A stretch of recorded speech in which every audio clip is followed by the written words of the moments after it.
नमस्कार, आप देख रहे हैं न्यूज समाचार जनता की आवाज। आइए खबरों के। अहमदाबाद विमान दुर्घटना में केंद्रीय गृह मंत्री अमित शाह ने कहा है, इस विमान में कुल मिलाकर देश और विदेश के 230 यात्रियों और 12 क्रू मेंबर सवार थे। इसमें से एक यात्री के बचने का अच्छा समाचार मिला है। मैं उनको मिलकर आया हूं। मृत्यु का आंकड़ा डीएनए परीक्षण और यात्रियों की पहचान के बाद ही अधिकृत रूप से जारी होगा। घटना के तुरंत बाद गुजरात सरकार ने आपदा प्रबंधन की सारी इकाइयों को अलर्ट करते हुए मिलकर राहत बचाव का कार्य चालू किया। विमान में 1.25 लाख लीटर ईंधन था, जिससे तापमान इतना ऊंचा हो गया कि किसी को बचाने का मौका ही नहीं मिला।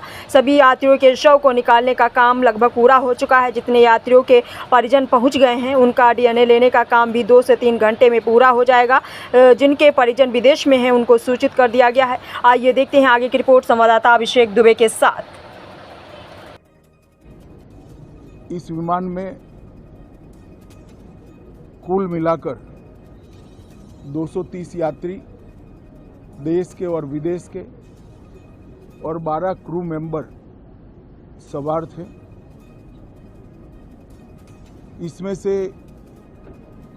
एक यात्री का बचने का अच्छा समाचार मिला है। मैं उनको मिलकर आया हूं।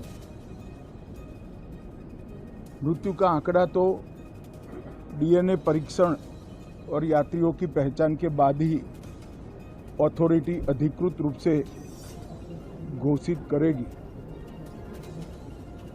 मगर जो यात्री बचा है उसको मैं मिलकर आया हूं। घटना के तुरंत बाद गुजरात सरकार ने बहुत त्वरा से डिजास्टर मैनेजमेंट की सारी इकाइयों को अलर्ट करते हुए, चाहे हेल्थ डिपार्टमेंट हो, चाहे फायर ब्रिगेड हो, चाहे पुलिस विभाग हो, भारत सरकार की भी सीएपीएफ को संपर्क कर सभी ने एक साथ मिलकर राहत और बचाव का कार्य चालू किया।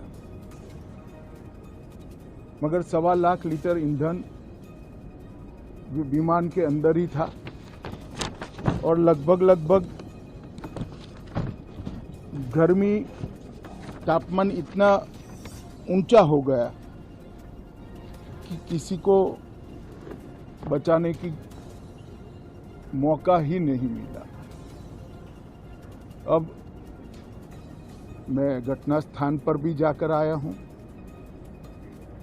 सारे यात्रियों के मृतदेह को बाहर निकालने का काम लगभग समाप्त हो चुका है।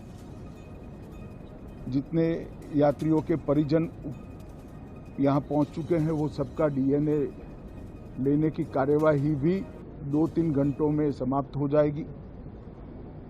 विदेश में जिनके परिजन हैं, उनको सूचना देने की कार्यवाही समाप्त हो चुकी है और जैसे ही पहुंचते हैं उनके भी डीएनए सैंपल लिए जाएंगे और मृतदेहों की पहचान के लिए जितने मृतदेह मिले हैं, इनके भी डीएनए सैंपल लेने की कार्यवाही समाप्त हो चुकी है।